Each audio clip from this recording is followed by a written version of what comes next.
চা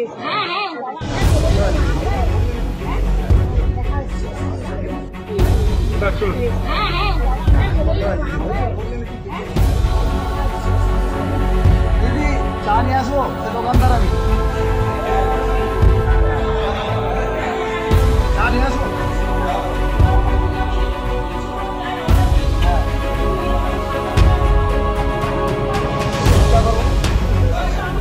আরে পয়সার কথা চিন্তা করো